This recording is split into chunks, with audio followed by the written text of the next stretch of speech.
Gloire, mon Dieu, quelle belle journée pour être en vie et quelle journée pour être trouvé dans le plan de Dieu, dans son dessein et de participer à son mandat sur la terre. Père, nous nous réjouissons de ce que nous sommes trouvés en toi. Merci pour le privilège d'être connus de toi, être appelés par toi, honorés par toi, d'être porteur de ton mandat sur la terre. Alors que ta parole sort avec clarté, ton peuple est bâti, édifié, équipé, et tout ce qui n'est pas planté par Dieu est déraciné. Les jougs, les fardeaux sont détruits. Ton peuple est bâti, et nous nous réjouissons car le mandat est accompli. Tu nous as donné ton esprit pour que ton œuvre sur la terre soit garantie. Nous sommes engagés envers l'œuvre de l'esprit, engagés à la mission, engagés dans l'évangélisation, à former des disciples, déterminés à bâtir des églises locales fortes, engagés et honorés de participer au ministère de Jésus sur terre. Alors nous te donnons la louange. Alors que nous recevons l'instruction de la justice dans ce culte, nous déclarons que l'homme de Dieu sera parfait et prompt à toute bonne œuvre. Au nom de Jésus, nous prions et chaque croyant dit un puissant Amen. Gloire. Levez la main droite au ciel, relâchons notre foi ensemble alors que nous disons ces mots. Je suis né de Dieu. Je suis né de la parole. La parole de Dieu est ma nature. Je ne peine pas à mettre en pratique la parole. Je mets en pratique la parole naturellement. Alors aujourd'hui, je comprendrai la parole de sa grâce. Je serai édifié. À la fin de ce culte, je ne serai plus le même. Plus jamais le même. Au nom de Jésus, et chaque croyant dit un puissant Amen. Gloire. Sommes-nous enthousiastes d'étudier la parole de Dieu ce matin encore? Allez-y célébrer notre communion en poussant des cris. Oh, gloire, gloire, gloire, gloire. Gloire, gloire, gloire. Allez vers 3, 4, 5 personnes, serrez la main à quelqu'un, dites-lui, tu seras béni parce que je suis venu. Tu seras béni, salue quelqu'un, fraternise avec quelqu'un, aime quelqu'un. C'est pour cela que nous sommes venus être ensemble dans la communion, nous aimer les uns les autres et jouir de la grâce et de la bonté de Dieu à nous donner dans cette maison. Oh, gloire, gloire, gloire. Oh, gloire, gloire, gloire. Oh, gloire, gloire, gloire. Oh, gloire, gloire, gloire. Célébrez quelqu'un ce matin, aimez quelqu'un ce matin dans les campus, partout en ligne. Assurez-vous que quelqu'un est heureux à cause de vous ce matin. Gloire à Dieu.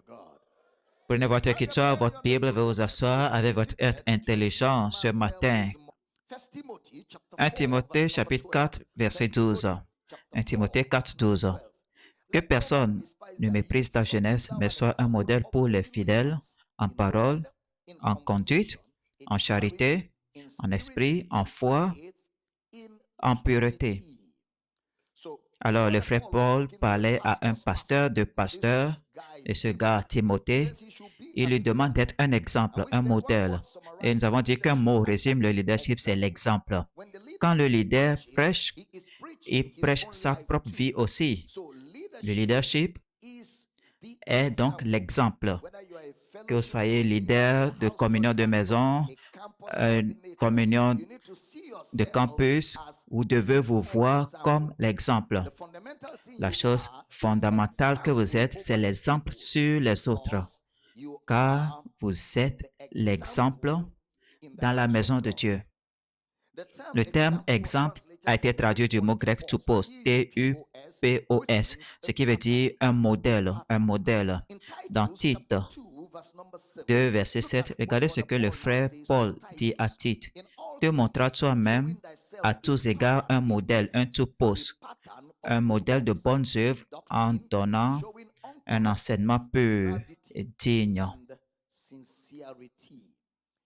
Alors, le modèle, ce que nous appelons le modèle à suivre. Chacun d'entre nous, à Power City, est un modèle.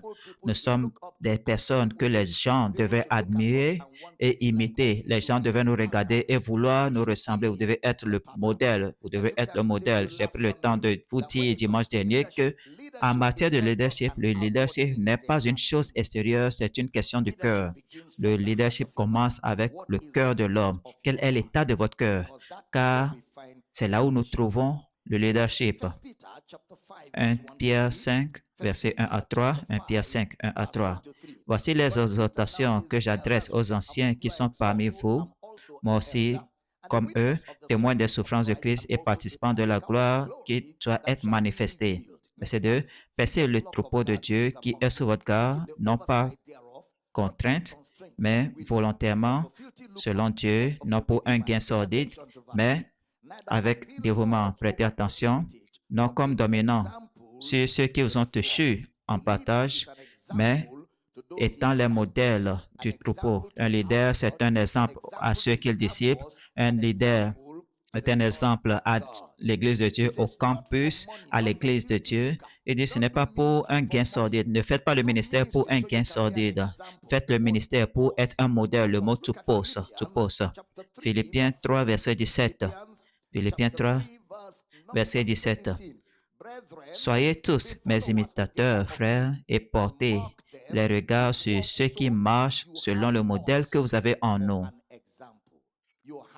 Vous avez en nous, le modèle que vous avez en nous. Ça veut dire, vous nous avez pour modèle. Vous pouvez nous observer et reproduire ce que vous voyez en nous. Un leader doit être prudent, car les gens vont reproduire ce qu'ils voient en vous. Vous devez faire attention à ce que vous présentez comme style de vie. Philippiens 4, verset 9.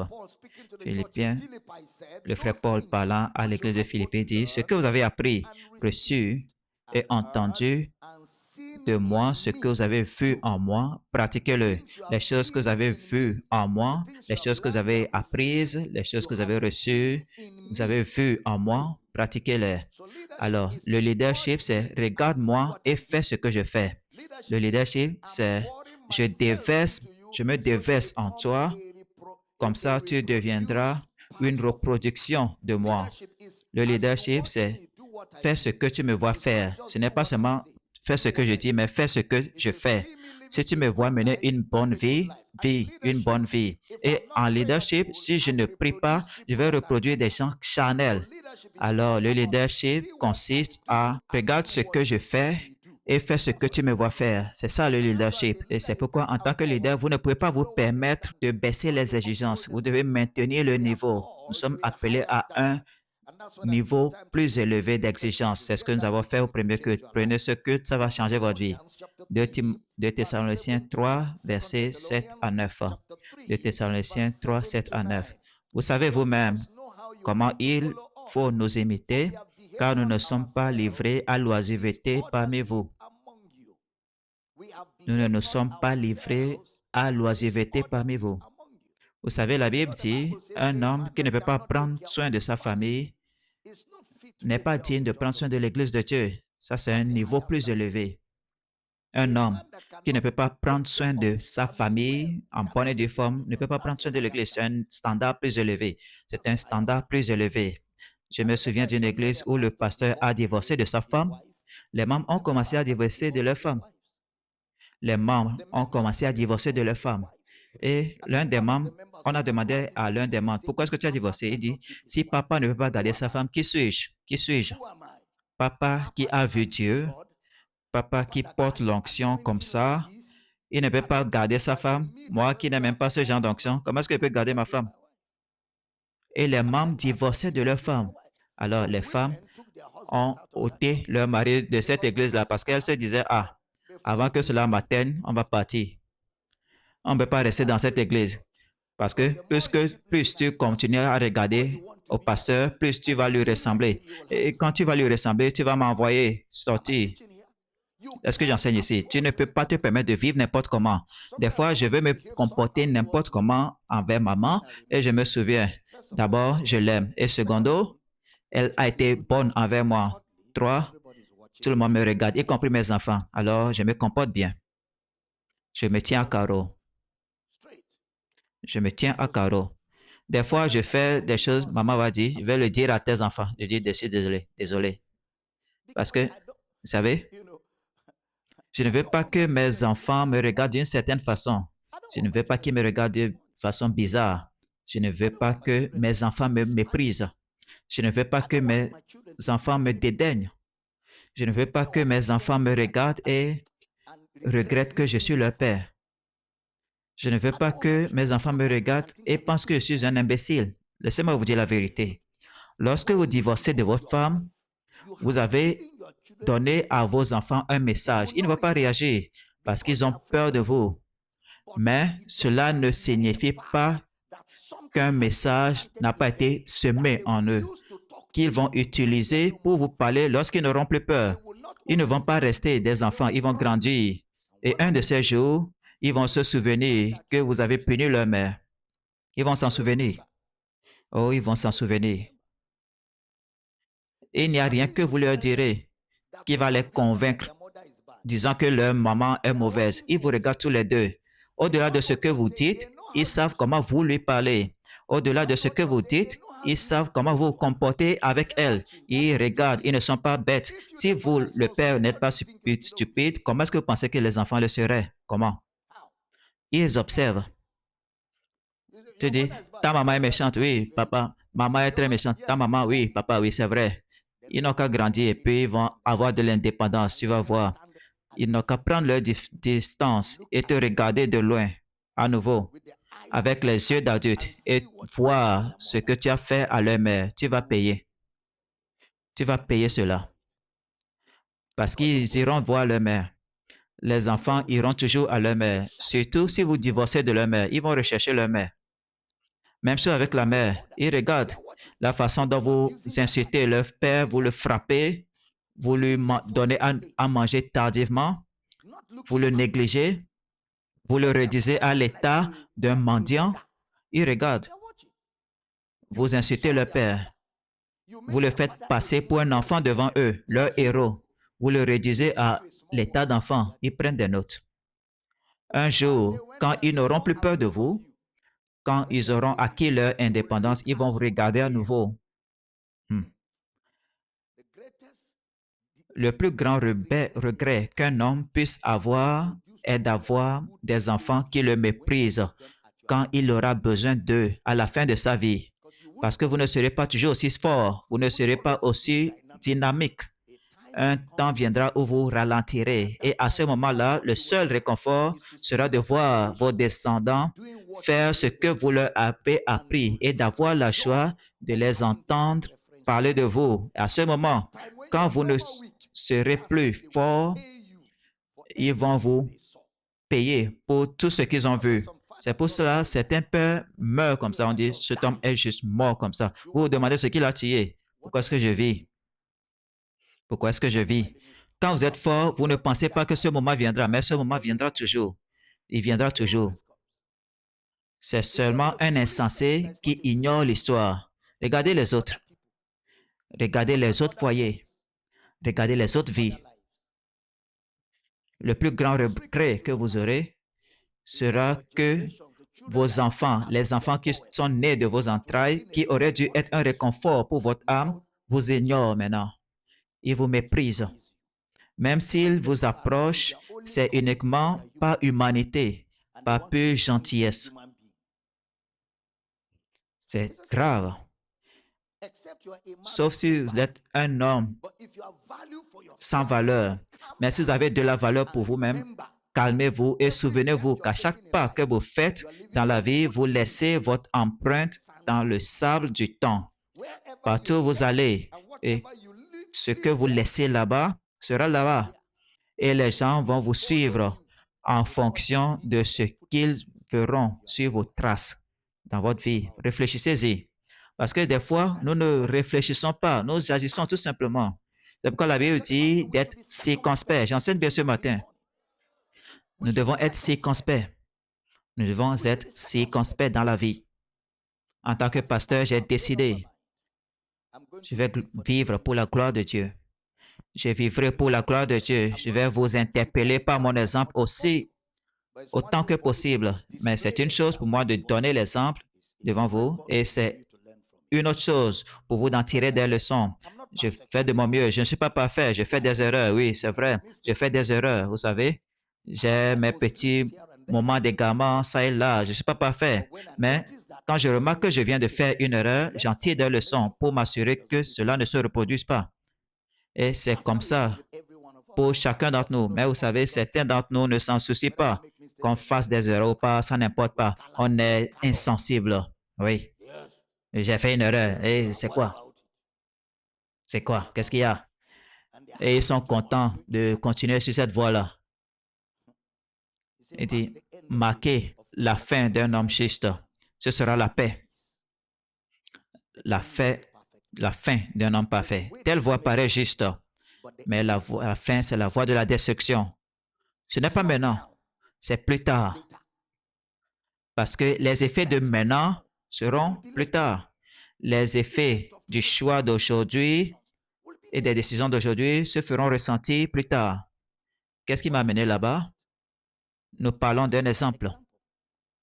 Je lisais un Thessalonicien, ou plutôt 2 Thessaloniciens 3:7. C'est ce qui m'a amené là-bas. Je suis souvenu de ce pasteur-là qui a divorcé de sa femme.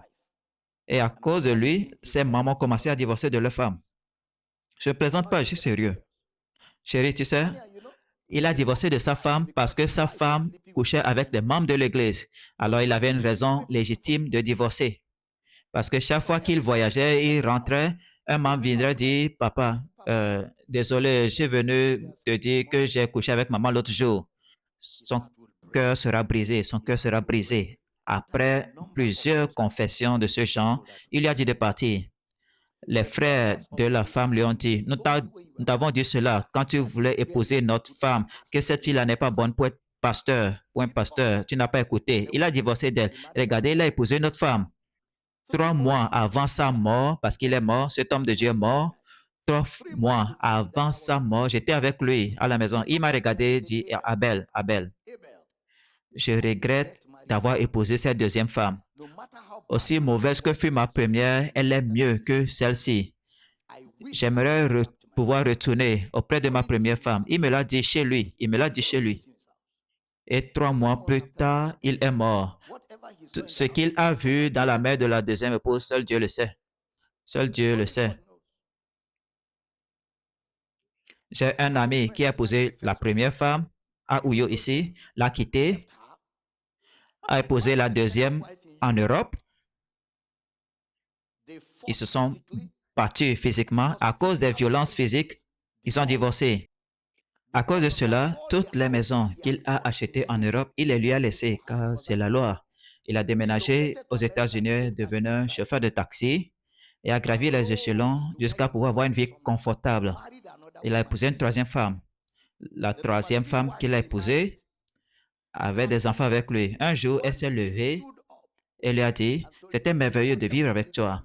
Je me rappelle quand il épousait cette troisième-là, un jour, il m'a dit, homme de Dieu, ma femme-là est une femme très mauvaise. J'ai dit, pourquoi? Il dit, j'aurais aimé retourner à ma première femme. J'ai dit, pourquoi? Il dit, les 2 femmes que j'ai épousées après la première, aucune d'elles ne ressemble à la première. J'ai dit, pourquoi? Il dit, je te le dis tout simplement, homme de Dieu, cette troisième-là, tout ce que je fais, elle ne me dit jamais que je n'ai pas, que j'ai tort. Je peux quitter la maison pendant 5 jours. Le jour où je vais revenir, elle va me donner de l'eau chaude pour la douche, faire la cuisine. Pas de plainte. Si elle me voit avec une autre femme sur le lit, elle va même utiliser un tissu pour nous couvrir et aller rester dans le salon. Pas de problème. Il dit, ma troisième femme là, j'ai vraiment peur. J'ai dit, tu ferais mieux d'avoir peur. Tu ferais mieux d'avoir peur. Il vaut mieux avoir une femme qui parle et parle et parle sans arrêt. Au moins, tu sais ce qui est dans son cœur. Contrairement à une femme qui te regarde seulement. Tu lui dis, tu es bête. Elle dit merci. Tu dis, tu n'es pas bête. Elle dit merci. Tu dis, il y a de l'argent pour la nourriture. Merci. Il n'y a pas d'argent. Merci. Ah, ça c'est une bombe à retardement. C'est une bombe à retardement. Un jour, après que la femme lui ait donné 2 enfants, la femme s'est levée, a pris ses bagages et a dit, c'était merveilleux de vivre avec toi. Les enfants, je te les fais cadeau. Je n'ai pas besoin d'eux éternellement. Toi, je te congédie. Je suis parti pour de bon. Ne me cherche pas, je ne te chercherai jamais.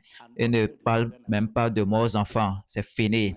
L'homme s'est agenouillé avec l'âme. La femme a quitté. Maintenant, il a épousé la quatrième.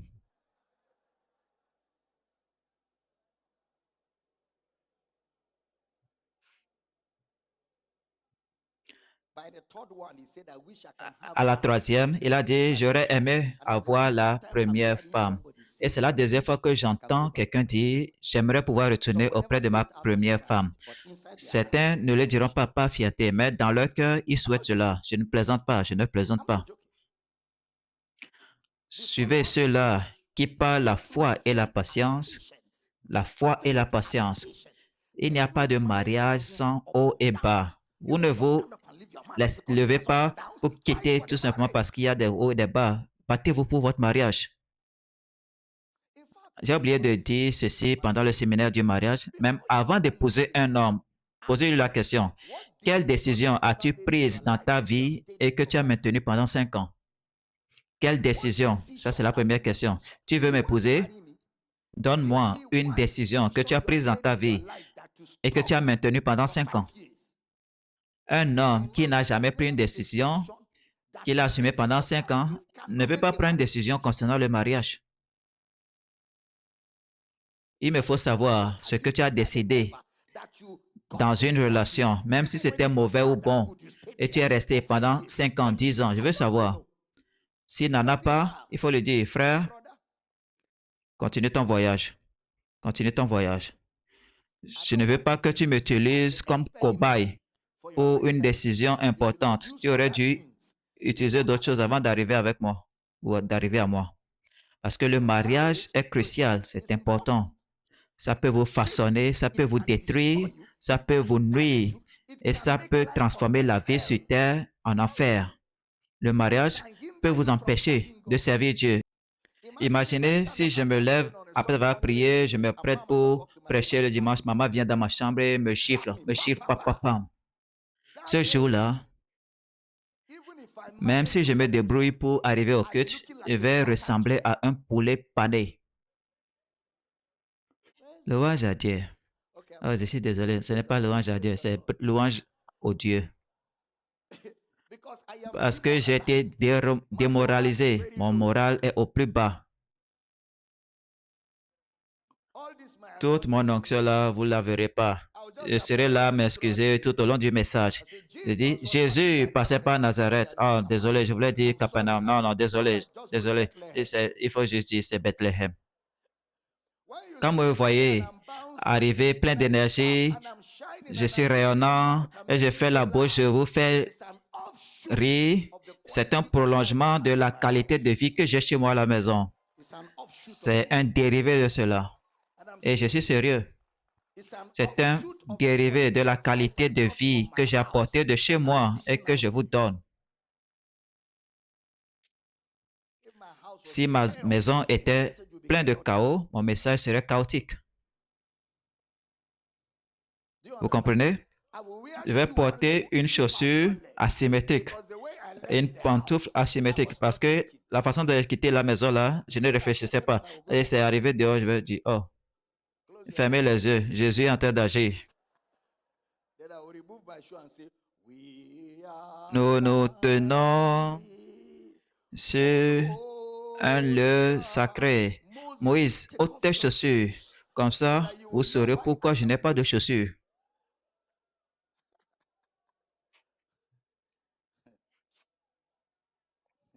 Vous ne savez pas. Je connais un homme de Dieu dans ce pays. Chaque dimanche, quand il prêche, sa femme va monter sur le pupitre et le gifler pendant le culte. Ils vont se battre. Les membres de l'église maintenant vont se lever. Papa, il faut laisser maman. Maman, maman, maman, ne gifle pas papa, non. Maman, papa. Ils seront là à pleurer et supplier. Ils se battent sur le pupitre. Un jour, au milieu de leur dispute, leur enfant est devenu gravement malade. Et parce qu'ils se battaient, personne n'a prêté attention au garçon jusqu'à sa mort. Et quand le garçon mourut, le combat cessa. Et c'est comme ça qu'ils se sont rendus compte que c'était sérieux. Mais le garçon était déjà mort. Parce que quand il y a des conflits dans une famille, Satan va s'introduire. Quand il y a des conflits, il y a la confusion et toutes sortes d'œuvres maléfiques. Satan va venir. S'il ne garde pas tes finances, ce sont tes contrats ou tes enfants. Parce qu'une fois que tu as ouvert la porte à Satan, il n'y a pas de limite à la façon dont il va agir. Ne donnez pas accès au diable. Ne donnez pas accès au diable. Nous sommes un exemple pour vous et nous devons l'être à tous égards. Nous devons être un exemple dans tous les domaines. Si nous disons d'être patients, nous aussi devons l'être avec nos épouses. Si nous disons d'être longanime, nous devons l'être. Si nous disons d'être gentils, nous devons l'être aussi. Et le premier endroit où exposer cela, c'est chez vous, à la maison. Celui qui ne peut pas prendre soin de sa famille, comment est-ce qu'il peut prendre soin de l'Église de Dieu? Comment? Comment? Un standard plus élevé. Nous sommes appelés à un standard plus élevé de vie. Nous sommes appelés à un standard plus élevé de vie. Il y a des moments où des gens m'ont offensé dans la société. Je veux renvoyer la balle. Et je me souviens, tu ne sais pas qui te connaît ici. Alors je me retiens. Je dis, béni sois-tu. Tu es béni. Dans mon cœur, c'est comme si j'allais dire, Père, oh Père, oh Père, souviens-toi de moi dans ton royaume.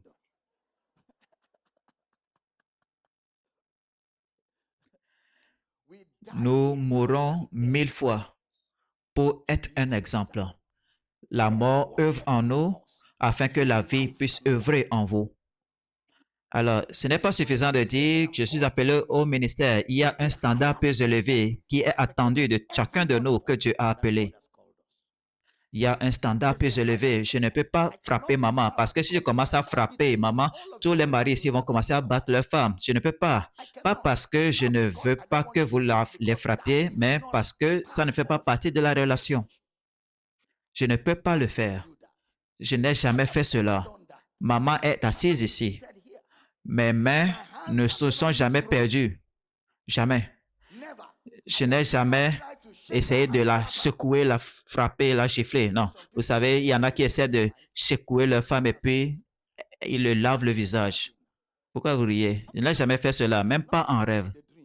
Je ne peux même pas le faire. Ce n'est pas à moi. Ce n'est pas dans la nature de Christ. Et maman ne me bat pas, ne me dispute pas non plus. Il n'y a rien de tel dans ma famille. Est-ce qu'il y a des moments d'incompréhension? Plusieurs moments. Vous savez, plusieurs. Mais que faisons-nous? Nous assujettissons nos corps. Nous assujettissons nos corps. Nous laissons tomber certains droits afin de continuer à être l'exemple que Dieu veut que nous soyons. Si j'enseigne bien, dit j'ai entendu. Regardez, 2 Thessaloniciens encore, 3, verset 7. Vous savez vous-même comment il faut nous imiter, car nous ne nous sommes pas livrés à l'oisiveté parmi vous. Nous n'avons mangé gratuitement le pain de personne, mais dans le travail et dans la peine, nous avons travaillé nuit et jour à l'œuvre. Nous avons été nuit et jour à l'œuvre pour ne à charge à personne. Ce n'est pas que nous n'en eussions le droit, mais nous avons voulu vous donner en nous-mêmes un exemple, un modèle à imiter, un modèle à imiter. Alors, un leader doit être toujours retrouvé en train de grandir spirituellement. Si vous voulez être cet exemple-là, grandissez spirituellement. Être un exemple, ce n'est pas faire semblant. Être un exemple, c'est un produit de la croissance spirituelle. Un leader qui ne grandit pas spirituellement ne peut pas être cet exemple. Dans 1 Pierre 2, 2, le frère Pierre exhorte les responsables comme des nouveaux-nés, désirez le lait pur de la parole afin que par elle vous croissiez. Il veut que vous croissiez. Dans 2 Pierre 3, 18, le frère Pierre insiste encore en ouvrant et en fermant la lettre. Il dit, mais croissez dans la grâce et dans la connaissance de notre Seigneur Sauveur Jésus-Christ. À lui soit la gloire maintenant et à jamais. Amen. Un leader doit être toujours en train de progresser. Il est possible d'être un bon prédicateur sans mettre en pratique la parole. Il dit, mettez en pratique la parole, ne vous contentez pas de l'écouter en vous trompant vous-même. Alors, un leader qui prêche la parole doit être un pratiquant de la parole. La parole que vous ne pratiquez pas, ne me la prêchez pas, car si ça ne marche pas pour vous, comment ça va marcher pour moi? Vous devez être un pratiquant de la parole. L'un des symptômes d'une mauvaise santé spirituelle, c'est que lorsque votre santé spirituelle est mauvaise, vous chutez, vous rétrogradez. Quelqu'un dit, oh, docteur Damien, je pensais que vous avez dit il n'y a pas de rétrogradation dans le salut. Dans le salut, il n'y a pas de rétrogradation, mais il peut y avoir rétrogradation dans le ministère, dans la croissance spirituelle. Lorsque vous rétrogradez, ça veut dire que vous ne prêtez plus attention à l'enseignement, vous ne prêtez plus attention à la prière, aux choses de Dieu. Maintenant, vous passez plus de temps avec la chair. La chair, vous regardez les films nigérians pendant 12 heures, vous ne pouvez pas prier pendant 30 minutes. Vous regardez toutes sortes de skits sur les réseaux sociaux et qui remodèlent votre esprit pour penser comme le monde. Vous ne passez plus de temps avec la parole, vous rétrogradez. Vous ne perdez pas le salut. Vous ne mettez pas votre affection sur les choses d'en haut où Christ est assis à la droite du Père. Vous rétrogradez. Oui, vous rétrogradez. C'est quoi rétrograder? Par la terminologie biblique, ça veut dire retourner aux choses que vous avez abandonnées, les choses que vous n'êtes pas censé faire, les choses que vous avez laissées depuis longtemps. Maintenant, vous retournez à ces choses-là. Vous commencez à les justifier. Vous commencez à les justifier. Justifier pourquoi vous devez être bavard. Justifier pourquoi vous devez continuer à faire le pitre et puis à vous comporter comme un babouin un peu partout. Faire le pitre et se comporter comme un babouin. Vérifiez votre téléphone. Quels sont les endroits que vous visitez fréquemment sur votre téléphone? Ce sont des sites pornographiques, ce sont des sites de nudité, ce sont des blagues déplacées. Quels sont ces endroits que vous visitez le plus souvent? Quel est votre site de prédilection? Cela indique si vous rétrogradez ou si vous êtes encore dans la foi. La Bible dit, examinez-vous vous-même et voyez si vous êtes toujours dans la foi. Oui. Examinez. Cherchez-moi ce verset et mettez-le. Examinez-vous vous-même et voyez si vous êtes toujours dans la foi. Examinez, vérifiez-vous. Vérifiez vos priorités. Vérifiez sur quoi vous consacrez plus de temps. L'exemple que vous êtes devenu. Les choses que vous faites en permanence. Examinez-vous et voyez si vous êtes encore dans la foi. De Corinthiens 13, 5. Examinez-vous vous-même pour savoir si vous êtes dans la foi. Éprouvez-vous vous-même. Éprouvez-vous vous-même. Toi-même, juge-toi. Assieds-toi et examine-toi. Dis-toi la vérité. Regardez, examinez-vous vous-même pour savoir si vous êtes dans la foi. Éprouvez-vous vous-même. Ne reconnaissez-vous pas que Jésus-Christ est en vous, à moins peut-être que vous ne soyez réprouvé. La seule personne qui ne va pas se examiner et se dire la vérité, c'est un réprouvé. Quelqu'un dont le cœur est devenu insensible. Insensible. Son cœur n'est plus ouvert à la vérité. Il s'est trompé au point de croire au mensonge. La vérité n'a plus d'attrait pour lui. Il aime les mensonges. Un réprouvé. Vous devez vous examiner vous-même. Où passez-vous le plus de votre temps? À quoi l'utilisez-vous? Nous sommes appelés à un standard plus élevé. Le ministère, c'est un appel à un standard plus élevé. C'est ce que c'est que le ministère. Cela va au-delà de la prédication, l'enseignement, sentir l'onction. Il y a un standard plus élevé de sacrifice requis de ceux-là qui prêchent l'Évangile. Alors, si vous passez toujours votre temps avec des choses qui ne vous édifient pas, c'est une preuve de rétrogradation. Ne vous moquez pas d'un prédicateur qui chute. Lorsqu'il chute et font des erreurs, ne riez pas. Ce sont des exemples de ce que vous ne devez pas faire. Alors, tirez-en des leçons et priez pour ce genre de personnes. Tirez-en des leçons et dites-vous, je ne peux pas être trouvé ici. Et ensuite, priez pour ces personnes. Si vous êtes spirituel, vous voulez restaurer des gens qui sont tombés, vous priez pour elles. Vous ne vous moquez pas d'elles. N'utilisez pas cette occasion-là pour les critiquer. Vous priez pour elles, qu'elles soient rétablies, parce que ce sont vos frères. Ils sont partis de vous. C'est une partie de vous qui manque. C'est une partie de vous qui est en train de s'éloigner. Alors vous priez pour leur restauration.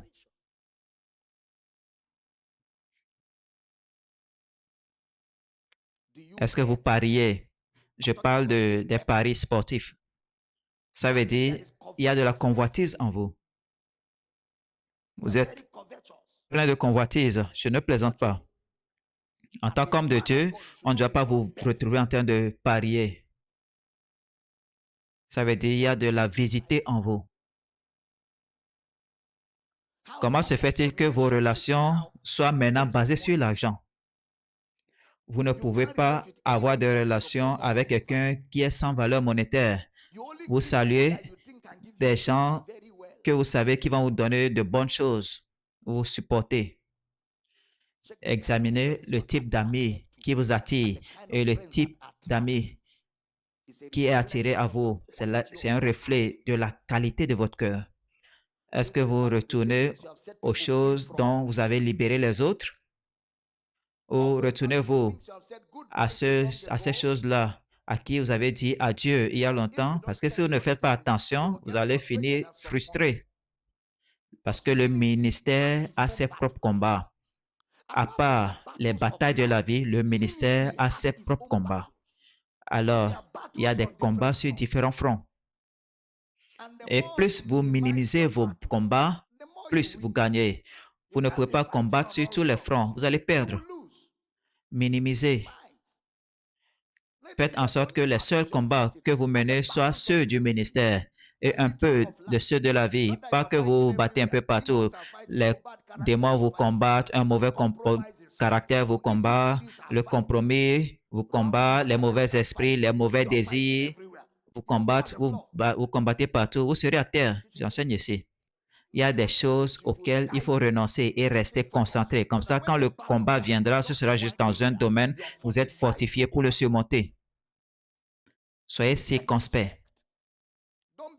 Ne vous relâchez pas.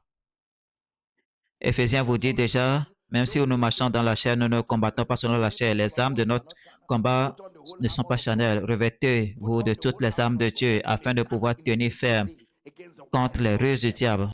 Nous n'avons pas lutté contre la chair, le sang, mais contre les dominations. Il y a déjà un combat ministériel pour chaque homme de Dieu. Combattez le bon combat de la foi. Le ministère est un combat. Satan fera tout pour vous faire sortir du ministère. Vous devez tout faire pour l'épuiser. Absolument tout. C'est pour cela que vous ne pouvez pas vous permettre de marier n'importe qui. Vous ne pouvez pas vous le permettre. Vous ne pouvez pas vous permettre de marier n'importe qui. Ça va déterminer si vous allez quitter le ministère ou si vous y resterez. Vous ne pouvez pas vous le permettre. Vous ne pouvez pas vous le permettre. La seule chose qui va vous empêcher de connaître le paradis sur terre, c'est votre mariage. Vous pouvez avoir l'enfer sur terre et le paradis au ciel.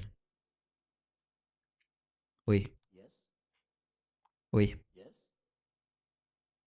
Vous savez, il y a des hommes qui aiment rester dans leur bureau, même s'il n'y a pas de travail. Ils restent tout simplement au bureau et cela coule douce. Le travail finit à 16 heures. Il reste au bureau jusqu'à 21 heures. Chérie, pourquoi tu n'es pas rentré? Mon patron m'a donné du travail supplémentaire. On t'attend qu'à peut-être à minuit. Parce qu'à ce moment-là, elle serait en train de dormir. Et maintenant, viens avec des faux dossiers et tu dis, je n'ai pas pu finir au travail. J'en ai ramené à la maison. Je dois quitter à 5 heures parce qu'on doit finir ces dossiers. C'est un mensonge parce que tu ne veux pas des problèmes au petit matin. Problème au petit matin. À 5 heures, tu t'es réveillé parce que tu sais qu'à 6 heures, ta femme va se réveiller. Si ce n'est pas l'eau qui va apporter le problème, c'est la serviette. Si ce n'est pas la serviette, c'est comment les toilettes. Si ce n'est pas les toilettes, c'est la façon dont tu étais allongé au ciel. Et maintenant, le drap est froissé. Il y a quelque chose. Pourquoi est-ce que tu as allumé la lumière? Ou ta chaussure là avec laquelle tu es venu, pourquoi est-ce que tu l'as mise là-bas? Quelque chose doit apporter une dispute. Alors, avant qu'elle ne se réveille, tu t'es prise en charge, tu as pris tes dossiers, tu as pris tes chaussures colorées et brillantes, je dois y arriver. L'avenir est prometteur. Il est parti au travail. Il part au travail, il s'en va dormir au bureau. Quand les autres viennent à 8 heures, monsieur, tu n'es pas rentré? Oui, désolé, je suis rentré. Mais c'est parce qu'on faisait une veillée hier là. Tu mens à la maison, tu mens au bureau, tu mens partout, juste pour avoir la paix. Quelle vie? Tu vas expliquer jusqu'à fatiguer sans preuve. Quelle vie? Quelle vie? Je vais rarement au bureau. Vous me trouverez rarement au bureau. Pas parce que je ne vais pas venir, mais je n'ai rien à y faire. Je suis toujours à la maison. Si ma maison n'était pas bonne, wallahi, wallahi, talahi. Le Seigneur allait me donner des missions tous les jours, du matin au soir.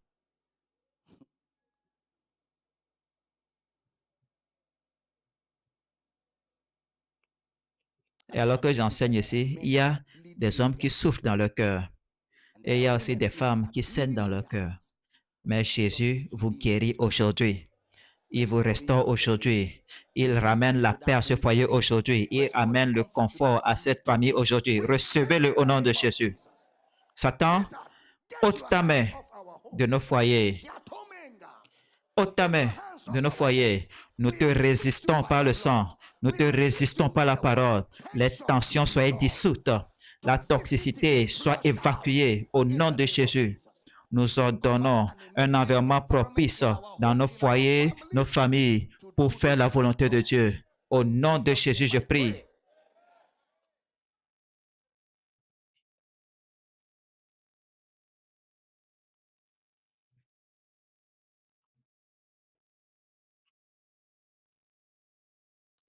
Dis-toi la vérité. Dis-toi la vérité. Vous pouvez ressentir de la frustration, vous pouvez avoir envie de partir. Et tout cela n'est que symptôme d'une décision prise ailleurs. Alors soyez prudents dans les décisions que vous prenez concernant votre vie, votre avenir. Pourquoi avez-vous tant de mal à entendre Dieu s'agissant de conduire ses brebis? Pourquoi est-ce que c'est un problème d'être pasteur? Pourquoi est-ce que c'est un problème d'être pasteur d'une église de maison?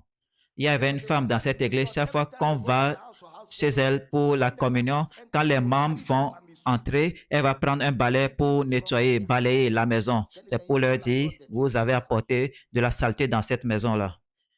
La réunion, la communion est en cours. Les gens sont en train de faire la communion. Elle balaye. Elle leur dit, ne revenez pas ici. Aujourd'hui, c'est balayage. Demain, elle peut vous verser de l'eau dessus, de l'eau bouillante. La femme a entravé le ministère du mari parce qu'elle n'est pas accueillante, elle n'est pas hospitalière dans cette maison. Et un homme de Dieu, une femme de Dieu doivent être hospitaliers. Alors, à cause de son caractère égoïste, ça sent le poisson. Vous savez, le poisson, ça sent. Surtout quand vous gardez l'eau sale du poisson pendant une semaine. Vous voyez comment vous avez crié, ah, Dieu merci, c'était explicite. Ça sent, ça pue. Elle était tellement égoïste. Personne ne pouvait venir à la maison pour la communion. Si, par erreur, le mari leur donne une bouteille de coca, et ce pan-là, il va l'acheter. Il va acheter ce pan-là. Sinon, lui et moi, on va porter le même pantalon dans cette maison. L'argent que je lui demande pour le pan, il ne peut pas me donner. Il leur donne à chacun une bouteille de coca. Madame, ça fait combien une bouteille de coca? Ça fait combien? Alors, quand ils boivent le coca là, ils te vident de tes entrailles. Quand elle se tourne et voit quelqu'un faire glou, glou, glou, glou, glou, glou, elle va dire, cet homme-là, aujourd'hui, tu vas m'entendre. La Coca-Cola. Supposons que c'est 7-Up. Vous savez, la bouteille de 7-Up, elle est plus avancée. Elle dit, donc ce n'est même pas Coca, c'est 7-Up, tu leur donnes.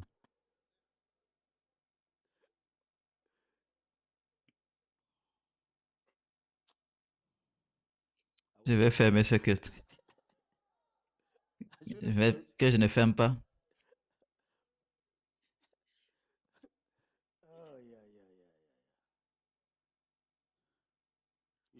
Vous devez pouvoir guider le peuple de Dieu avec joie. Ça doit être une joie pour vous que votre maison est utilisée comme un sanctuaire, que votre maison serve de temple à Dieu, que votre maison serve de centre d'édification et de croissance spirituelle. Ça doit être un honneur, une joie que Dieu puisse utiliser votre bateau pour prêcher, que Jésus puisse dire, donne-moi ta barque, je vais me tenir là-dedans et prêcher. C'est un honneur que Dieu veuille utiliser ta maison pour la communion, pour former les gens et les équiper. Et ça doit être un honneur plus grand que c'est toi qu'on choisit pour t'assurer du bien-être spirituel des croyants. Je sens bien. 13 indicateurs pour évaluer votre santé spirituelle. Il y a 13 indicateurs qui vont vous aider à déterminer votre état spirituel. 13 indicateurs. Numéro 1. Quand vous êtes spirituellement sain, vous aimez l'évangélisation. Vous aimez témoigner pour Christ. Lorsque vous êtes spirituellement sain, vous aimez sortir et partager l'amour de Dieu avec les gens parce que Jésus dit, si vous m'aimez, vous ferez mes commandements. L'amour, c'est la passion avec laquelle vous faites les choses, la passion. Une semaine où vous ne prêchez pas pour quelqu'un, vous avez l'impression que quelque chose d'essentiel vous manque. Vous aurez toujours envie de témoigner, de partager l'amour de Dieu. Vous aurez toujours envie d'enseigner, de prêcher au peuple de Dieu. Numéro 2, vous avez de l'amour et de la patience pour le peuple de Dieu. Lorsque vous êtes spirituellement saint, vous aimerez le peuple de Dieu. J'aime être dans ta présence avec ton peuple, chanter des louanges. Tu aimeras le peuple de Dieu. Tu ne peux pas aimer Dieu sans aimer son peuple. Tu vas aimer le peuple de Dieu. Tu aimeras être avec le peuple de Dieu. Jean 13, 35. Jean 13, 35. À ceci, tous reconnaîtront que vous êtes mes disciples si vous avez l'amour les uns pour les autres. À ceci, c'est un signe que vous appartenez à Jésus. Aimez le peuple de Dieu. Aimez le peuple de Dieu. Maman l'a dit avec éloquence il y a 2 jours, je pense. Il y a des moments où j'ai renoncé à mes rendez-vous, beaucoup de choses que j'aurais aimé faire avec mon mari pour servir les saints.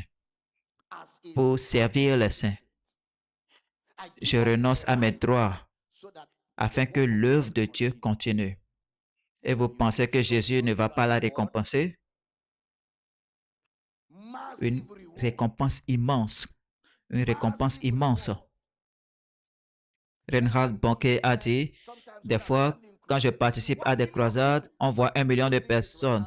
Les gens vont penser que c'est Reinhard Bonnke. Il dit, il y a des gens qui auront beaucoup plus de récompenses que moi dans ce ministère. Il y a des gens qui jeûnent, prient sans relâche pendant 3 mois.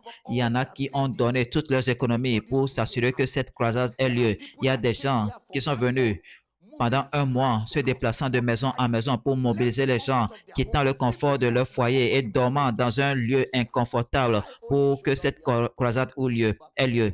Moi aussi, je suis venu prêcher tout simplement et retourner à mon hôtel. Vous pensez que Dieu est injuste pour négliger tous ces sacrifices, les choses que nous faisons pour le royaume, les accueils de l'église tous les dimanches matin. Ils sont là très tôt, ils balaient, nettoient, ils vont retourner chez eux et maintenant s'habiller et venir s'asseoir pour étudier la parole de Dieu. Vous pensez que Dieu ne va pas récompenser un tel sacrifice, un tel service pour les saints? Oh, il y a une récompense. Dieu n'est pas injuste. Il est le Dieu juste. Il dit, je viens avec ma récompense, être avec moi pour donner à chacun. À chacun.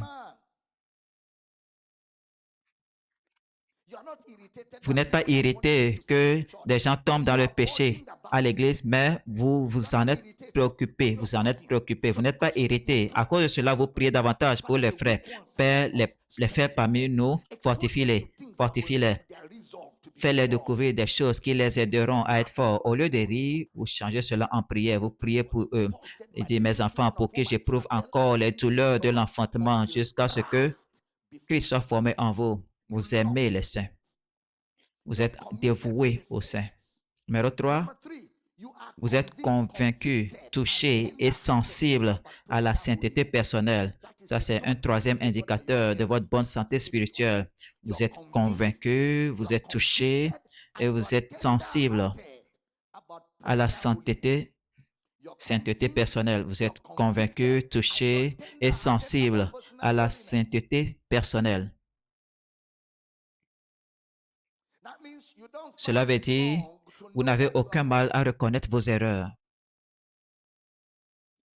Finalement, il vous est toujours facile de savoir où vous vous trompez. Vous faites votre propre examen de conscience.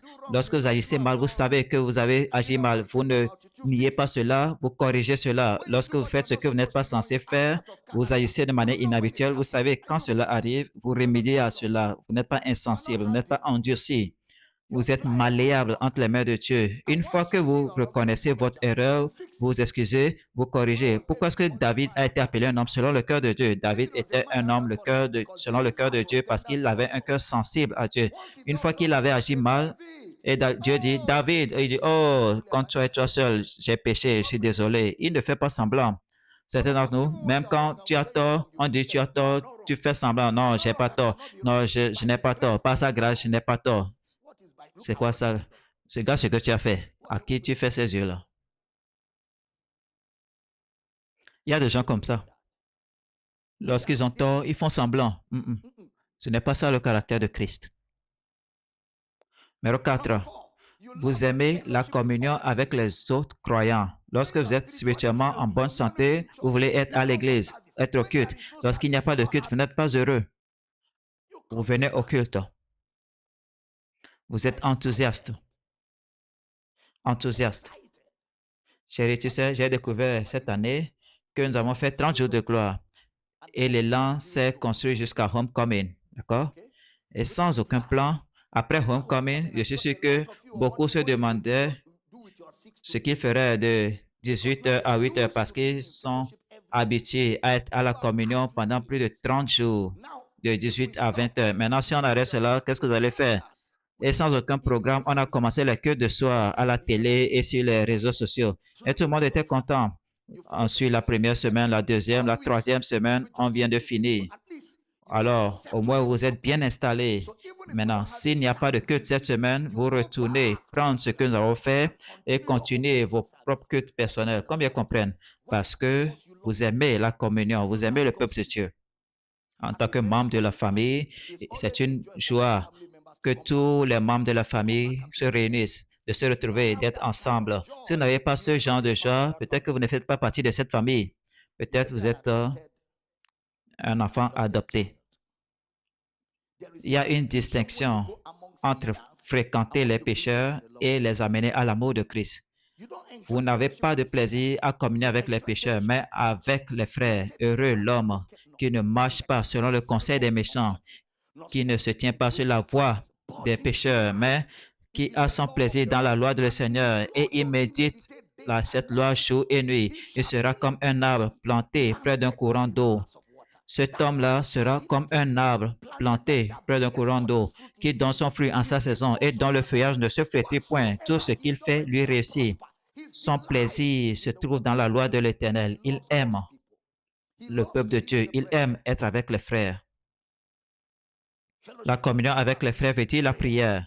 Vous venez à la prière. Ça veut dire jeûner. Lorsque le jeûne est décrété, vous participez. Ça veut dire partager la parole de Dieu ensemble. Des fois, vous vous rassemblez et vous dites, à partir des choses que nous avons écoutées à 30 jours de gloire, on va mettre un bootcamp à place.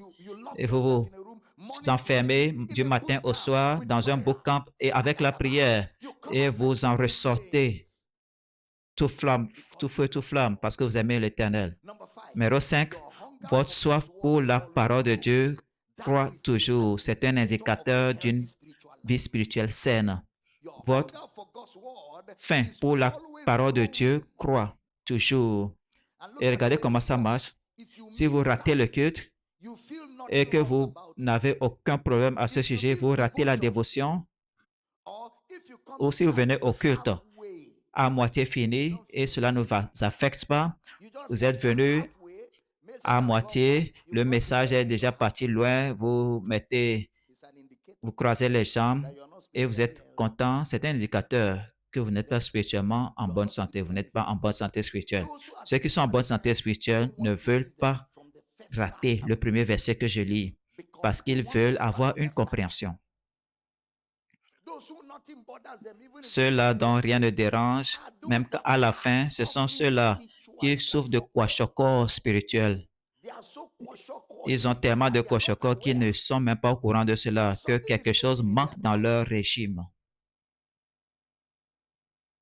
Vous aimez Dieu, vous aimez sa parole, vous aimez la communion et par-dessus tout, vous aimez vous nourrir de la parole. Numéro 6. Constamment, vous vous efforcez à manifester le fruit de l'esprit dans votre vie quotidienne. C'est un signe de bonne santé spirituelle. Vous vous efforcez de manifester le fruit de l'esprit dans votre vie quotidienne. Jean 15, verset 8. Prêtez attention. Jean 15, verset 8. Si vous portez beaucoup de fruits, c'est ainsi que mon Père sera glorifié et vous serez mes disciples. Portez beaucoup de fruits. Vous vous efforcez de manifester le fruit de l'esprit. Quel est le fruit de l'esprit? Galates 5, 22. Galates 5, 22. Mais le fruit de l'esprit, c'est l'amour, la joie, la paix, la patience, la bonté, la bénignité, la fidélité, la douceur, la tempérance. C'est ça le fruit de l'esprit. Le fruit de l'esprit, c'est l'amour qui s'exprime dans la joie, la paix, la patience, la bonté, la bénignité, la fidélité, la douceur. Vous vous efforcez de manifester ces qualités dans votre vie. Vous désirez manifester le fruit de l'esprit. Vous ne vous cachez pas sous je suis humain, je suis humain. Non. Vous vous efforcez de manifester votre véritable caractère en Christ. Numéro 7. Vous voulez glorifier Dieu dans tout ce que vous faites. Vous voulez glorifier Dieu au travail, glorifier Dieu à la maison, glorifier Dieu partout. Vous ne glorifiez pas Dieu devant vous, vous-même, mais vous glorifiez Dieu devant les hommes. Matthieu 5, 14. Matthieu 5, verset 14. Vous êtes la lumière du monde. Une ville située sur une montagne ne peut être cachée. Et l'on n'allume pas une lampe pour la mettre sous le boisseau, mais on la met sur le chandelier et elle éclaire tous ceux qui sont dans la maison. Que votre lumière luise ainsi devant les hommes, pas devant vous-même. La lumière, c'est pour les hommes, pas pour vous, afin qu'ils voient vos bonnes œuvres et qu'ils glorifient votre Père qui est dans les cieux. Vous posez toujours la question, est-ce que ceci va glorifier Dieu? Ceci que je m'apprête à faire, cette décision que je m'apprête à prendre, ce caractère que je montre, est-ce que ça va donner la gloire à Dieu? Cela glorifiera-tu Dieu? Si vous ne vous souciez pas de glorifier Dieu, alors vous êtes spirituellement malade. Vous devez vous en soucier. Est-ce que ça va apporter de la gloire à Dieu? Ceci que je m'apprête à faire, ça va apporter de la gloire à Dieu. Cet habit que je porte pour aller à l'évangélisation, est-ce que ce sera au centre de la prédication? Est-ce que ce sera au centre de la prédication? Au lieu d'écouter l'évangile, est-ce que l'homme va commencer à m'évangéliser moi-même? Il y a des choses que vous faites à compte que, mais vous les faites parce que vous êtes ambassadeur. Cette apparition, comment est-ce que ça glorifie Dieu ou Christ? Comment?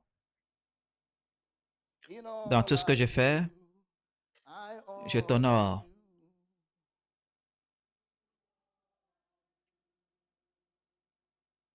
Dans tout ce que je fais, je t'honore. Encore une fois, dans tout ce que je fais, je t'honore. Cela devrait être ton témoignage. Dans tout ce que je fais, je t'honore. Quelqu'un te provoque, la première question est, que ferait Jésus? Si Jésus était là, que ferait-il? Parce que je suis le seul Jésus ici, maintenant. Alors, que ferait Jésus? Comment est-ce que Jésus répondra-t-il? Comment Jésus répondrait-il? Parce que c'est pour lui que je vis pour la gloire de Dieu, sans rien retenir, sans rien retenir,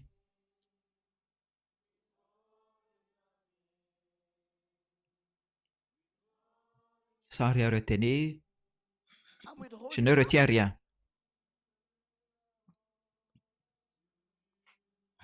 Je te donne tout. Je veux que vous chantiez cela.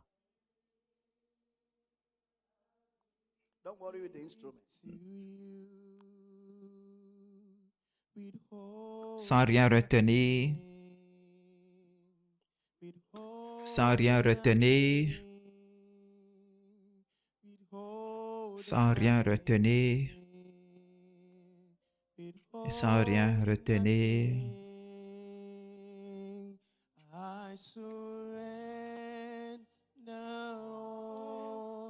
J'abandonne tout à toi.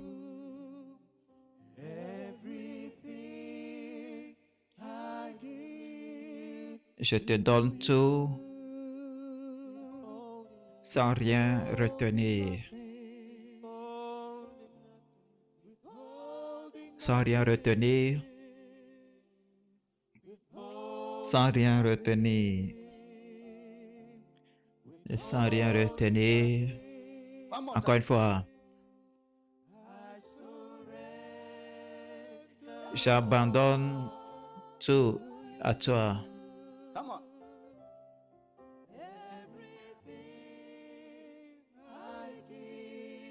Je te donne tout sans rien retenir. Sans rien retenir. Sans rien retenir. Sans rien retenir.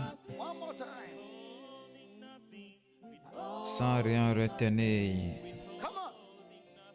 Et sans rien retenir.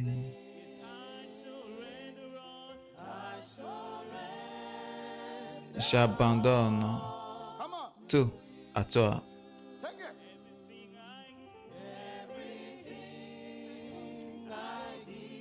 Tout, je te donne tout, sans rien retenir. Et sans rien retenir. Sans rien retenir.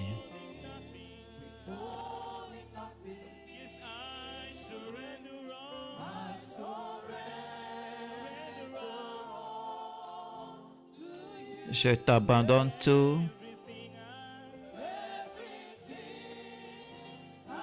Je te donne tout.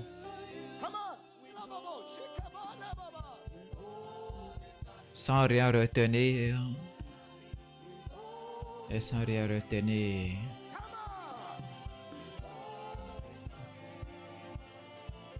Sans rien retenir. Sans rien retenir.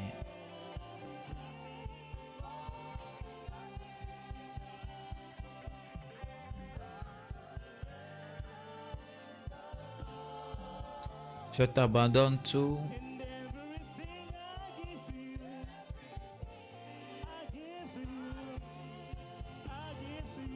Je te donne tout. Sans rien retenir. Sans rien retenir. Sans rien retenir.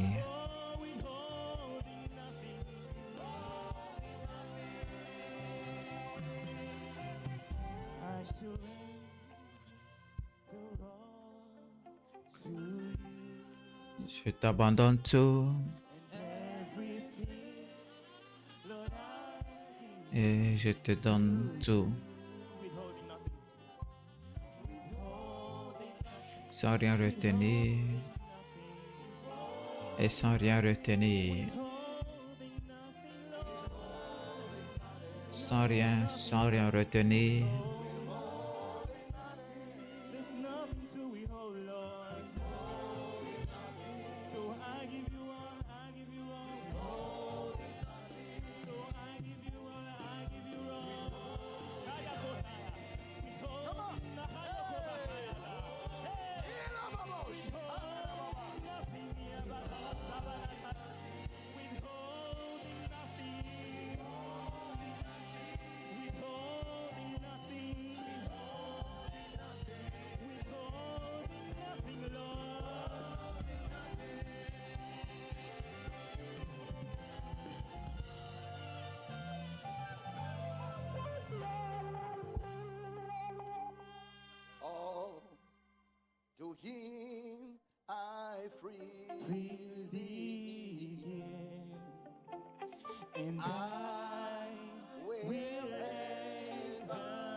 Oui, prends tout, Seigneur. Oui, prends tout, Seigneur. Entre tes mains, j'abandonne tout ce que j'appelle mien. Oui, prends tout, Seigneur. Oh oui, prends tout, Seigneur. Entre tes mains, j'abandonne tout ce qu'appelle mien.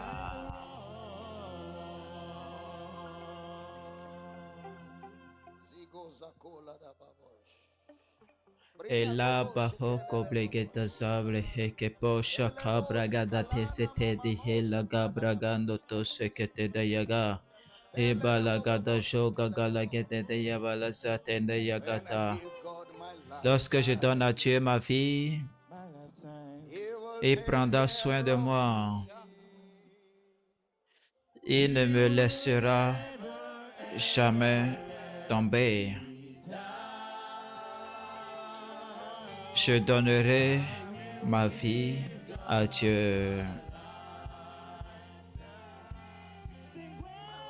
Si je donne ma vie à Dieu,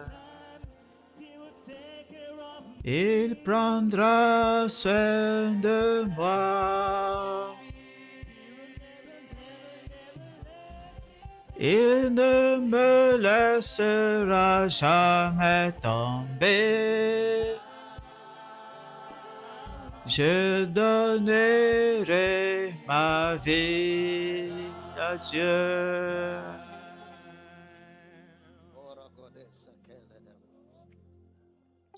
Ega boshi gagali getapa satende yega. Mes mains, mon corps, mon cœur, mon âme, mon esprit.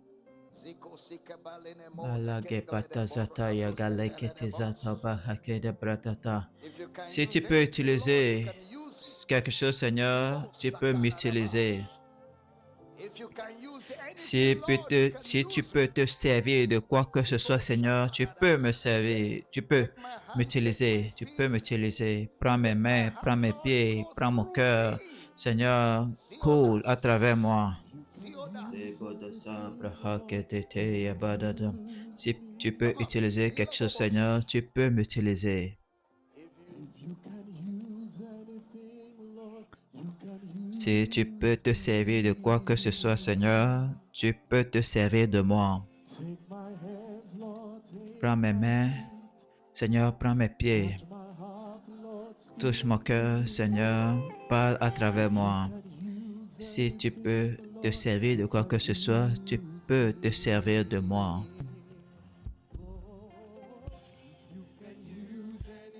Si tu peux te servir de quoi que ce soit, Seigneur, tu peux te servir de moi.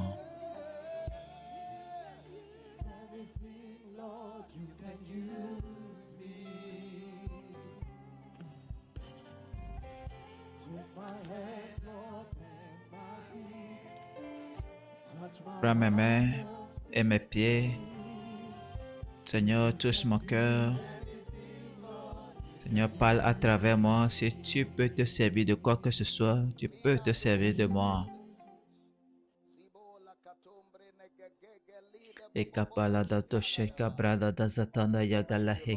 Merci Seigneur Jésus.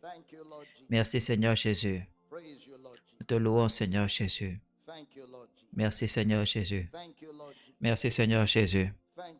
Merci Seigneur Jésus. Dans tout ce que je fais,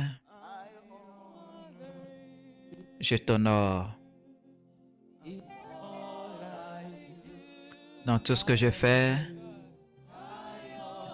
je t'honore.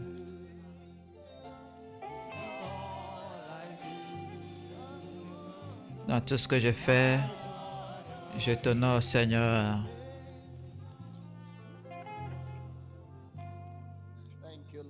Merci, Seigneur Jésus.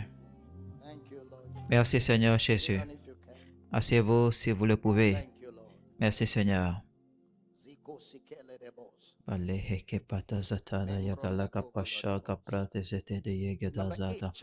Numéro 8, examinez votre humilité. Pour savoir si vous êtes spirituellement sain, examinez votre humilité. L'humilité, c'est que vous avez une position. C'est ça, l'humilité. Vous avez une position, vous avez une possession, vous avez une influence. C'est ça l'humilité. Vous avez une position, vous avez une possession, vous avez une influence. Mais il n'est pas déplacé d'admettre quand vous avez tort. C'est ça l'humilité. Vous avez une position, vous avez une possession, une influence, mais il n'est pas déplacé d'admettre quand vous avez tort. Jacques 4, 6. Jacques 4, 6. Il accorde au contraire une grâce plus excellente. C'est pourquoi l'Écriture dit, Dieu résiste aux orgueilleux, mais il fait grâce aux humbles. 7. Soumettez-vous donc à Dieu, résistez au diable, et il fuira loin de vous. Verset 8. Approchez-vous donc de Dieu, il s'approchera de vous. Nettoyez vos mains, pécheurs, purifiez vos cœurs, hommes irrésolus. 8. Sentez votre misère, soyez dans le deuil et dans les larmes, et que votre rire se change en deuil et votre joie en tristesse. Humiliez-vous devant le Seigneur, et il vous élèvera. Humiliez-vous. Humiliez-vous. Humiliez-vous. 1 Pierre 5, 5. 1 Pierre 5, 5. De même, vous qui êtes jeunes, soyez soumis aux anciens. Et tous, dans vos rapports mutuels, revêtez-vous d'humilité. Revêtez-vous d'humilité, car Dieu résiste aux orgueilleux, mais il fait grâce aux humbles. Il résiste aux orgueilleux. Dieu ne supporte pas l'orgueilleux. Il lui résiste. Mais la grâce est disponible à ceux-là qui sont humbles. Vous êtes conduit par l'Esprit de Dieu lorsque vous êtes humble. Vous marchez avec le témoin intérieur. Vous suivez la révélation de l'Esprit. Si cela fait longtemps que vous avez entendu l'Esprit de Dieu en vous, vous avez rétrogradé. Vous n'êtes pas en bonne santé. En tant qu'enfant de Dieu, vous devez écouter l'Esprit Saint tout le temps, tout le temps. Vous devez écouter le témoignage intérieur. C'est pour cela qu'il vit en vous. Comme ça, vous et l'Esprit de Dieu, vous serez en communion constante. Il vit en vous.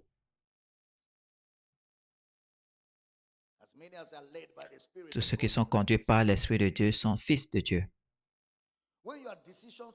Lorsque vos décisions sont toujours logiques, toujours calculées, ça peut être un signe que vous êtes spirituellement malade. Il doit y avoir des moments où vous êtes conduit, ça n'a pas de sens, vous suivez tout simplement l'esprit. Il doit y avoir ces moments-là. Vous ne pouvez pas vous permettre d'être logique tout le temps. L'une des façons de savoir que vous êtes proche de quelqu'un, c'est que vous écoutez toujours la personne, vous l'entendez toujours. Lorsque vous êtes proche de l'Esprit de Dieu, vous allez toujours entendre l'Esprit. Si vous n'entendez pas toujours l'Esprit de Dieu, vous devez faire un bilan de vous-même pour savoir si vous êtes spirituellement en bonne santé ou pas. Et si vous n'avez pas de témoignage intérieur, ça c'est un problème majeur. C'est un problème majeur. Numéro 10, une vie de prière. Une vie de prière constante. 1 Thessaloniciens 5, 17. 1 Thessaloniciens 5, verset 17. Priez sans cesse. Priez sans cesse. Si vous avez besoin qu'on vous rappelle tout le temps ces choses-là, c'est que vous rétrogradez. La prière est une constante. Vous devez comprendre cela, maintenir une vie de prière constante. Vous devez être prêt à prier à tout moment. Être prêt à prier en permanence. Pas besoin de penser à cela. Vous voulez tout simplement qui là-bas. Chaque fois qu'on vous appelle à prier, parce que vous êtes toujours dans une atmosphère de prière, vous n'avez pas besoin de réfléchir à cela. Vous êtes dans le flot de l'esprit, de la prière. Prier sans cesse ne veut pas dire s'agenouiller, même en marchant. Même en vaquant à vos occupations, vous êtes dans une atmosphère de prière. Même dans la journée, votre cœur est tourné vers Dieu en harmonie avec lui de temps en temps. Merci Jésus, je te loue, Père. Vous parlez en langue. Alléluia. De temps en temps, c'est ça, prier sans cesse. Vous êtes toujours constant, conscient de la présence de Dieu et vous pratiquez toujours sa présence. Vous êtes toujours en communion avec Dieu. C'est ce que ça veut dire de prier sans cesse. Ça ne veut pas dire s'agenouiller, s'enfermer, ne pas aller au travail parce qu'il faut prier sans cesse. Non, la prière fait partie intégrante de votre vie quotidienne. Vous priez tout le temps, partout où vous vous trouvez. Si vous avez quelques minutes, vous entrez dans les toilettes à l'abri des regards, vous priez là-bas. Vous priez là-bas en faisant autre chose. Vous priez dans l'esprit. Dieu n'est pas affecté par ce qui se passe dans les toilettes. Il est là avec vous. Gloire à Dieu. Vous devez avoir une vie de prière constante en tant que leader, pasteur, comme quelqu'un qui forme des disciples. Vous devez être une personne tournée vers une vie de prière. Numéro 11, vous voulez obéir à Dieu. Dieu nous parle par la parole écrite. Ça, c'est la prochaine chose à vérifier. 11. Vous voulez obéir à Dieu. Vous obéissez à la conduite de l'Esprit sur la vie des hommes. Lorsque vous êtes pasteur des gens, vous suivez la conduite de l'Esprit parce que l'Esprit de Dieu peut vous dire des choses au sujet des gens dont vous êtes pasteur et vous êtes sensible au Saint-Esprit afin de veiller, de les guider par l'Esprit. Vous conduisez par l'Esprit. Vous suivez l'Esprit. Quelqu'un dit, Papa, numéro 9, tu es conduit par l'Esprit de Dieu. Tu suis le témoignage intérieur. C'est le numéro 9. Tu es conduit par l'Esprit. Tu suis le témoignage intérieur tout le temps. C'est le point 9. Tu reconnais la voix de Dieu. Tu l'écoutes. C'est ça le numéro 9. Tes décisions ne sont pas logiques. Numéro 10, une vie de prière. Numéro 11, tu veux obéir à Dieu. Numéro 12, tu ne cèdes pas aux épreuves et aux tentations. Quand tu es spirituellement en bonne santé, tu ne cèdes pas aux épreuves et aux tentations, tu les surmontes. Les épreuves, les tribulations, les choses peuvent devenir difficiles dans le ministère. Les choses peuvent devenir difficiles dans votre vie chrétienne. C'est une preuve de croissance spirituelle que vous pouvez résister aux épreuves. C'est une preuve de croissance spirituelle. Les épreuves ne servent qu'à prouver ce qu'on a. Ce qu'on a. C'est pour cela que les épreuves viennent. Alors, en tant qu'enfant de Dieu, quand les épreuves viennent, prenez cela avec sérénité. Ne vous laissez pas abattre. Surmontez-les. Celui qui vaincra portera la couronne de la vie. C'est ce que Jésus a dit. Celui qui triomphera. Celui qui triomphe. Vous triomphez des épreuves. Vous triomphez des tentations. Vous triomphez d'elles et vous vous réjouissez de les avoir vaincus. Jacques 1, 2 et 5, et dit, mes frères, regardez cela comme un sujet de choix complète. Les diverses épreuves. Chérie, tu sais, des fois, des épreuves viennent. Les enfants sont malades. Quand tu t'occupes des enfants, la femme tombe malade. Et quand tu vas voir la femme, c'est les affaires qui sont attaquées. Dans cette agitation, je ne sais pas si c'est les affaires, les femmes, la femme, les enfants.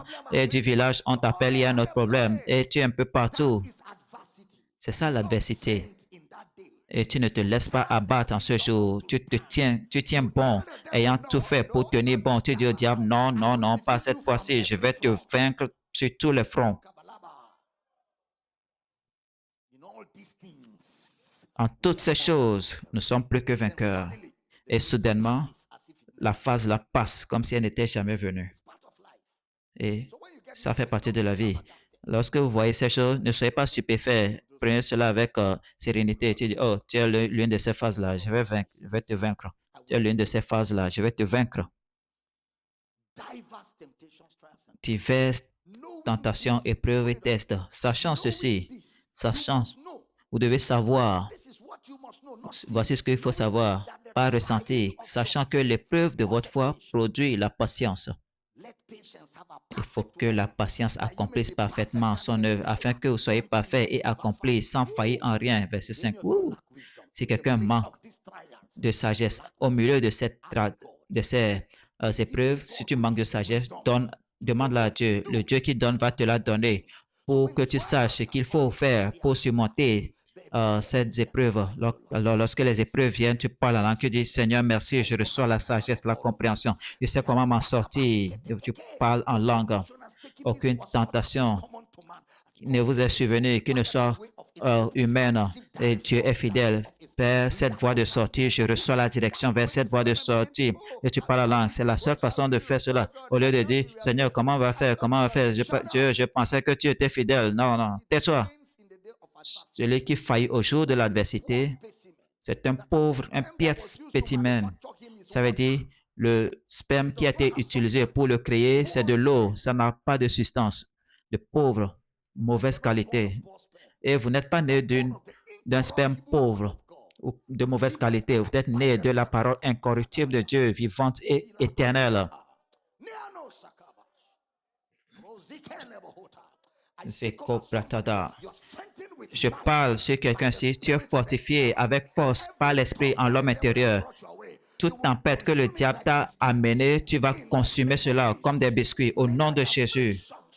Nombreuses sont les afflictions du juste, mais l'Éternel le délivre d'elles toutes. La joie vient au matin. Mais même si les pleurs persistent toute la nuit ne va pas durer éternellement. Le matin finira toujours par venir. Aussi sombre que soit la nuit, le matin finira toujours par arriver. Et pour quelqu'un ici, bonjour, bonjour, bonjour. Hey!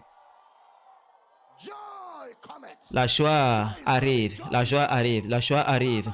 À qui est-ce que je parle dans ce bâtiment? La joie arrive. Que quelqu'un crie, ma joie est arrivée. Je me réjouis dans le Seigneur. Et encore, je me réjouis.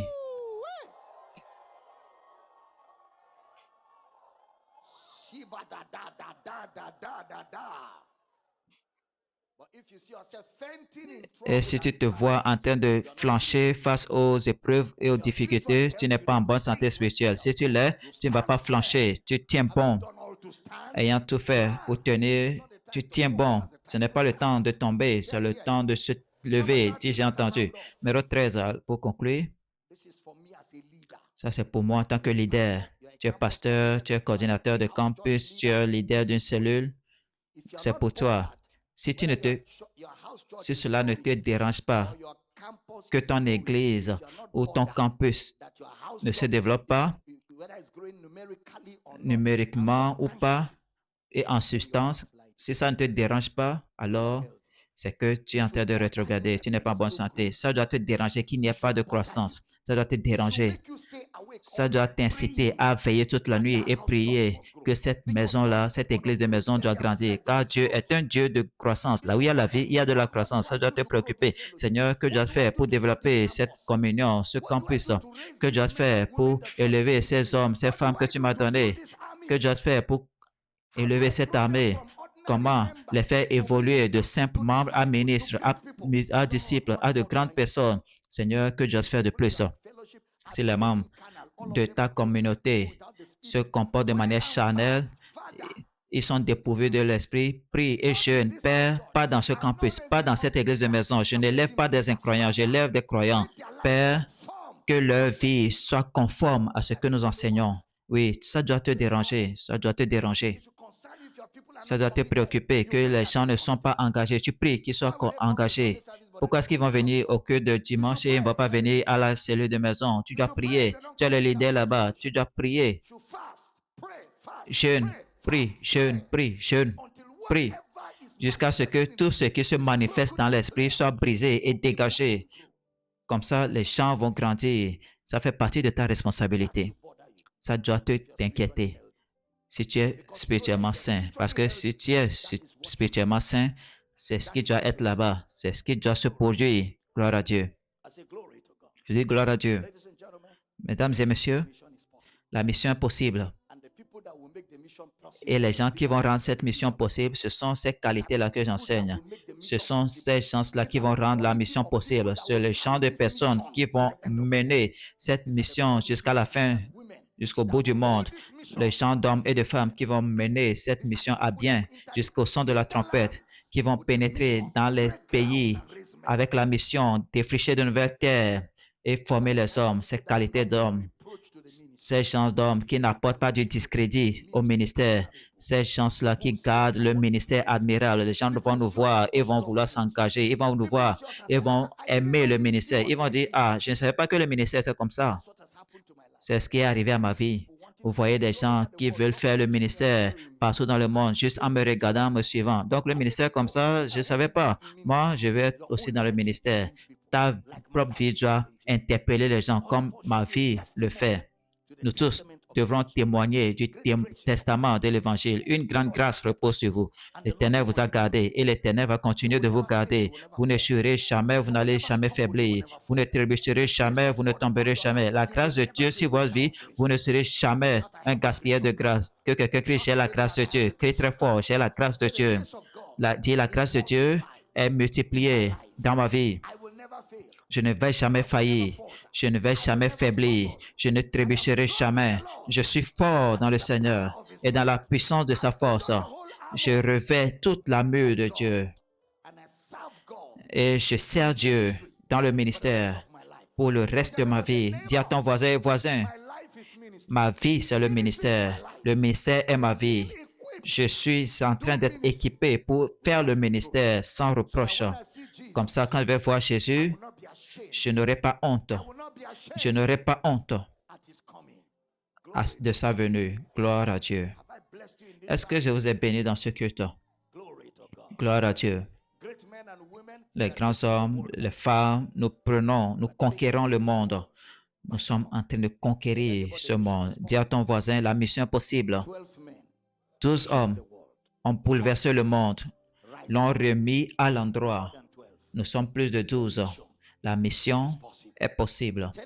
Dis à ton voisin, j'ai le Saint-Esprit, l'Esprit de Dieu dans le cœur de l'homme. C'est une preuve que l'œuvre de Dieu sur terre a été accomplie. Gloire à Dieu.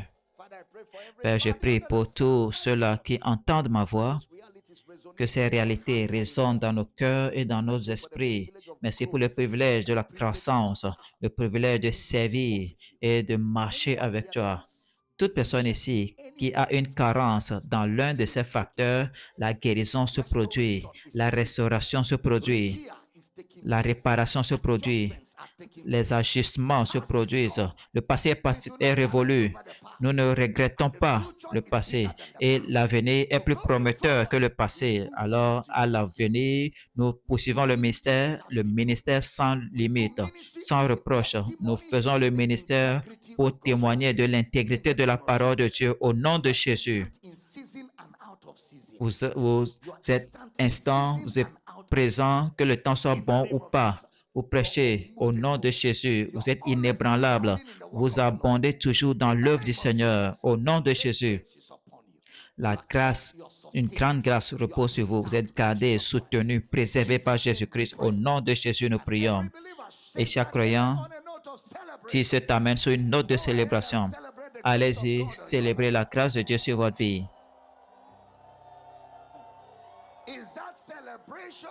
Est-ce que ça, c'est une célébration? Gloire, gloire, gloire, gloire, gloire, gloire, gloire.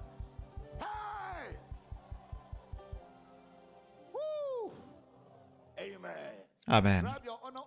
Récupérez votre offrande d'honneur, donnons et réjouissons-nous ce matin pour le privilège de servir Dieu et de marcher avec Dieu dans notre génération. Nous espérons que vous avez été bénis et enrichis par cet enseignement. Likez cette vidéo, partagez-la avec tous ceux qui sont autour de vous. Commentez, abonnez-vous à cette chaîne et activez la cloche de notification pour ne pas rater nos prochaines mises en ligne. Soyez bénis, Jésus est Seigneur. Amen.